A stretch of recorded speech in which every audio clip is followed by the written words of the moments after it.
May adlaw katawhan sa Dios sa Archdiocese sa Osamis sa ngalan sa atong talahuron nga Arsobispo Archbishop Martin Sarmiento Humuwad, uban sa mga kahugpungan sa mga kaparian sa tibok nga lokal nga simbahan sa Osamis, kini na usab ang inyong amigo higala, Father MJ Samonte.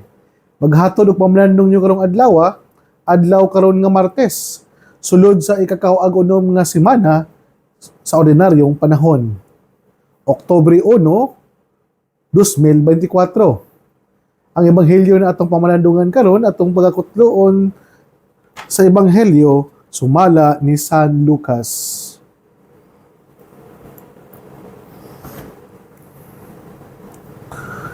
Sa nagkaduol na ang mga adlaw nga si Jesus hapit na mukayab sa langit, mihukom siya sa pag-adto sa Jerusalem, mipadala siya og mga sinugo nga naguna kaniya, og nangadto sila sa usa ka balangay sa Samaria aron pag-andam sa tanan alang kaniya. Apan nagdumili ang mga tao didto sa pagdawat kaniya, kay dayagman ang nagpadulong siya sa Jerusalem. Sa pagkasayod niini sa mga tinun-an nga si Santiago ug si Juan, miingon sila, Ginoo, buot ka ba nga musugo kami nga mag-ulan og kalayo gikan sa langit aron maglaglag sila? Si Jesus milingi ug gibadlong sila, ug mipedayon sila paglakaw ngadto sa laing balangay. Ang ebanghelyo sa Ginoo. Daygon ikaw, Kristo. Mga igsoon ko ni Kristo, karon usab ang kapistahan ni Saint Therese of Child Jesus. Happy Pesta sa ato ang mga Carmelite na mungha diha sa Malaubang. Sa ato ang tanang mga nagsaulog pud sa ilahang mga adlaw na tawhan karon, sa tanang mga nagsaulog sa ilahang mga wedding and priestly anniversary. Congratulations and happy celebration. Ug sa ato ang mga igsuon karon nga naa sa balay tambalanan, ako ang pagtimbaya diya kaninyo, nabisan pa man sa mga kasakitan na ato ang nakasinati sa ato ang kinabuhi, hold on and mas palawan pa nato ang ato ang pagtuo sa Ginoo, ug kanunay kitang nagatuo ang Dios gihatag ug gitugutan niya kini nga atong masinati para ipasinati kanato na kita we are in solidarity with the pain and suffering of Jesus on the cross. Hinaot pa unta nga kita pod nga naa karon nagbiyahe sa kadalanan, diha sa panganod o diha sa tubig. Safe trip po ninyo na hinaot pa unta nga makaabot mo sa inyong mga padulngan ug labi na katong mga naghandom intaw na makauli sa ilahang mga tagsa-tagsa ka mga pamilya. Ako ang pagtimbaya usab sa umaabot nga piyesta sa Saint Francis of Assisi sa Tabina, diya sa parokya ni Father Lambert. Okay, na diha ugma pohon magkita-kita ta. Ug karon usab ang kapistahan sa Santa Teresita diha sa Banadero. O sa ilahang kuraparoko na si Father Mario, ug inubanan sa mga kaparian na sina Father Diding, rektor sa seminaryo, Father Shermy, ug si Father Saki, ug sa tanang mga seminarista ug mga parokyano ni Santa Teresita, happy pesta ninyo usab. Ug sa tanang mga naminaw karon diha sa Lanao del Norte nga bagong open ang ato ang Panguil Bay na kabalo ko nga sulod gawas na lang mo ug ang mga taga-Osamis dali ra kayo pag-adto diya sa Lanao, o mga taga-Lanao po, dali ra po kayo pag-anhi diri sa Osamis, di sa Misamis Occidental. Na sama sa giingon o pahinumdom sa tuang mahal nga obispo, kiniunta ang sugod sa nindot o lig-on nga relasyon sa katawhan sa Lanao del Norte o diri sa Misok, labi na diri sa Dakbayan sa Osamis. Dili unta kini nga kaning tulay, mahimong tulay sa mga dili maayong mga buhat, dili kaning maunta ni tulay nga mas mapadali ang mga krimen o pagtakas, kaning tulay unta tulay sa paglaom, tulay sa paghigugma ug tulay nga madali ra nato mabisita ang atong mga minahal sa kinabuhi ug labi na pag-adto sa mga balaang lugar o simbahan. So congratulations sa ato ang local and national government sa nindot kayo nga proyekto na ato ang gisaksihan o ato na po ni siyang ma-experience o ato ang ma-enjoy isip mga lumulupyo niining dapita. So mga igsoon ko ni Kristo, isip pagsaulog nato sa kapistahan ni Saint Therese of Child Jesus, na gitawag siya og patron of mission, makapangutana kita that how could that happen that a very simple and very young nun na who never went for a mission became the patron of mission. Usa ka mungha nga naara sa sulod, dayon usa ka mungha nga batan-on, then makapangutana ta ano nahimo man siyang patroness sa mga misyonaryo. Mao ni nga atong angay nato nga pagtagad karon nga Saint Therese, in her childlike or purity and simplicity of heart, yet great love of Jesus, embrace all the challenges and sufferings that explains why most of the pictures and images that we see of Saint Therese, she embracing the cross and bouquet of thorny roses, na ihang gihalad ngadto kang Jesus. She did all this in the name of Jesus. So nga nabito makaingon ta mga igsoon ko ni Kristo nga that is the first and most important attribute of a missionary, na to do all things for in the name of Christ. Nindot kay nga pahinumdum. Tumalikan, to do all things for in the name of Christ.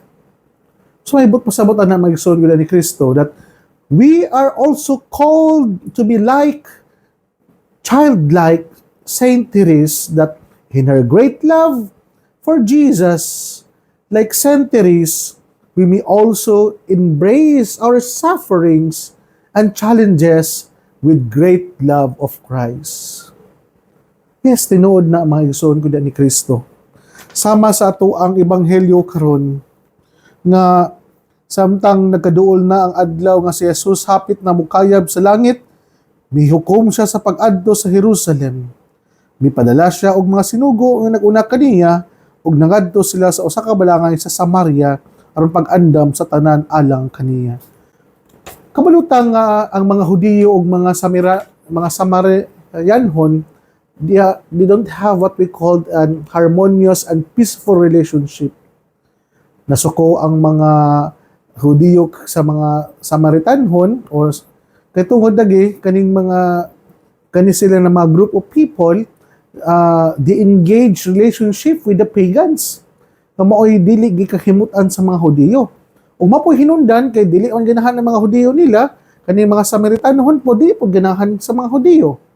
So during the missionary endeavors ato ang Ginoo uban sa iyang mga apostoles, they experience rejection. Then we consider that one as sufferings and challenges in following Jesus. Bitaw na mga igsoon ko ni Kristo, dili yun dalim ang pagbuhat sa buhat ni Jesus. Kasama ni Saint Therese of Child Jesus na matud pa sa iyang autobiography, nagipaambit ni Santa Teresa ang pagtulunan sa iyang gitawag og the little way, na iyang gipasabot na ang pagsunod ni Kristo sa atong mahimo na matinud-anon sa pagbuhat sa inaadlaw nato nga buluhaton, nga dili man kini dagko, dili man kini inana nga mga bugat kay nga trabaho, pero importante ang kadak-on sa atong gugma. Na sama pod ni Kristo na siguro muingon kita nga usa man ginabuhat aning mga apostoles ni Jesus sa ilahang misyonaryo, sa ilahang mga pagmisyon. Siguro makaingon ta nga dili man inana ka extravagant or kanang daghan jud kay sila og mga extraordinary na mga events, pero sa pagbuhat nila sa maong misyon kini inubanan kanunay diha sa gugma. Na kana bitawng bisan pa o ganang gi-reject na ka, bisan bitaw o ganang daghan jud kayo kabulog ug kagod nga daghang mga nagtamay-tamay kanimo, daghan ang mga wala mindawat kanimo, pero tungod lagi kay kini gibuhat nimo hinukad og tinukmod sa gugma, dili ka basta-basta mawad-an og paglaom, dili ka basta-basta nga mawad-an og gana, kay tungod gibuhat nimo ni dili para lang sa imong kaugalingon, gibuhat nimo ni para sa pagpanday sa gingharian sa Dios. So nindot kayo kapahinumdum na ito mga igsuon. Nakalang bitang bisan pa og papanghugas og plato, panglimpyo na to sa balay, pagbantay na to sa mga masakiton, makapahimo na balaan na to. Kay kini atong buhaton og mahigugmaon og kining mga buhata maoy papel ni Santa Teresa sa dihang napa siya diha sa kumbento. Na mao bitoy tungod niini kining gihimo nga dakong gugma na gideklara siya nga santa sa simbahan, gipamatud-an niya na giingon ni Mother Teresa of Calcutta na not all of us can do great things, but we can do small things with great love.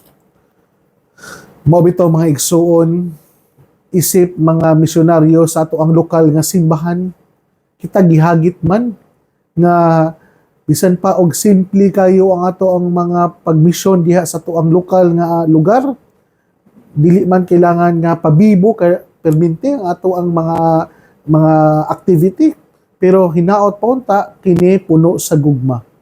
For example, nga sama sa akong gingon kanina, pagpanghugas og plato, pagpanglimpyo sa balay, pagbuhat sa mga house chores o sa pagbuhat sa imuhang mga adlaw-adlaw nga obligasyon, dili bitaw nimo na siya gibuhat tungod kay nahadlo ka sa nagsugo niini, nahadlo ka sa imong boss, nahadlo ka sa imong superior, kundi imuha ni siyang gibuhat kay tungod nakasabot ka ngano imo ni siyang gibuhat o ginubanan sa imuhang responsibilidad pagka responsabling tao o kini gikan sa gugma.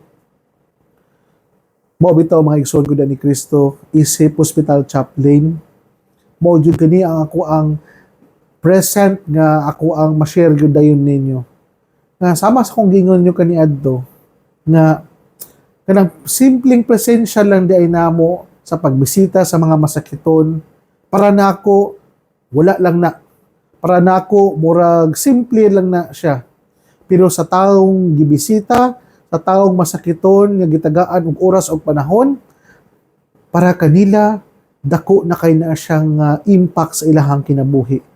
Na ang Dios ug ang simbahan wala gyud ay nalimot kanila.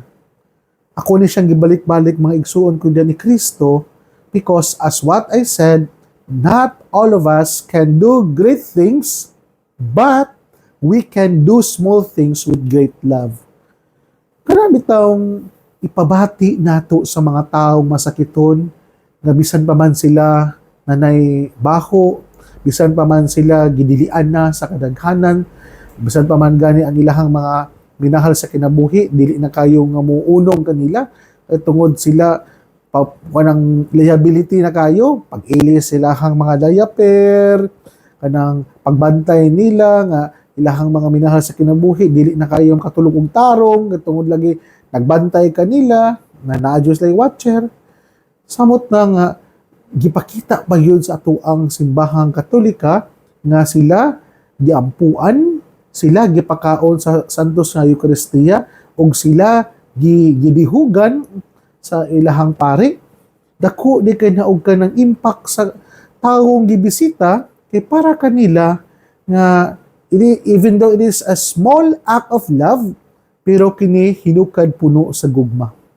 So busa kitang tanan po di ay sama sa atong ebanghelyo karon nga bisan pa man ang mga tinun-an ni Jesus nakasinati man og mga rejection og nakasinati man sila dili maayo sa ilahang pag-adto didto sa Samaria, pero lagi kay si Jesus sayod man siya nga wala man yan ni gibuhat para lang siyang kaugalingon, even though he experienced rejection, nagpadayon niya po siya sa pagbuhat sa unsay dapat ug unsay maayo.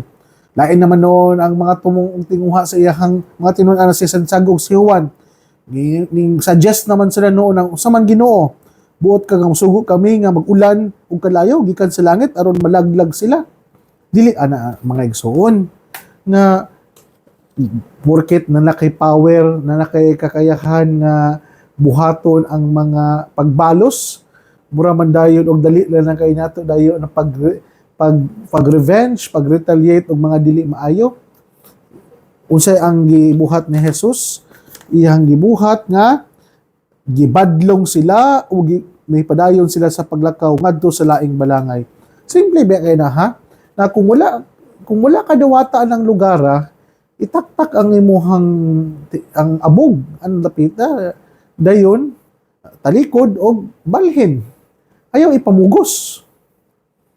Mao man na nga bisan pa bitaw usahay nga nindot ang ato ang tumong intensyon sa maong pagbisita sa ato ang mga misyonaryo nga gimbuhaton. We always experience rejection. Dili tanang mga tao nakasabot sa ato ang nindot nga tumong og tinguha. Dili tanan nga kanunay nga we are always accepted. Bisan pa og nindot and pure kayo ang imong intensyon, pag-isipan niya pun ka sa pipila ka mga tao nga wala nakasabot nimo. Nga naman, kay bias naman nimo og unsa pa kanang bitawng ang ilang lantaw nimo is lahi naman daan. So inana mga igsuon na hinaot pa unta na sama ni Santa Teresa of Child Jesus nga dili ta angay day ma-insecure, dili ta angay nga maingon ta nga tag-as na makay og posisyon ng mga tao, ng mga ato ang mga kaila na dili ta angay nga i-compare natong ato ang kaugalingon ngadto sa uban kay nganuman kun dili ana bitawng sahay manggod ang posisyon sa kinabuhi maoy ato ang gipangandoy ba kaniwitang mga power and authority usahay mao manggod ni siya ang gitinguha sa kadaghanan. Pero kung dili pag-abot manggod sa panahon, pag-abot manggod sa paghukom, dili man ta pangutan-on sa Dios kung unsa ang ato ang mga naabot aning kinabuhi o unsa ato ang mga na-accumulate o na-acquire aning kinabuhi kung dili pangutan-on man ta sa Dios kung unsa ang ato ang natabang ngadto sa uban. Unsaon man na nataas na kayo imong naabot pero dili na pug ka masangpit, dili na pug kadali magabot o dili na pug kadali maduulan. Mas maayo pa itong magpabilin kang simple, magpabilin kang yano, basta ang imuhang kinabuhi, gipaambit nimo sa uban, puno sa gugma, sama ni Santa Teresa, mao na ang nindot kayo nga klase nga kinabuhi, mga igsoon ko diyan ni Kristo. Busa, mga igsoon ko diyan ni Kristo,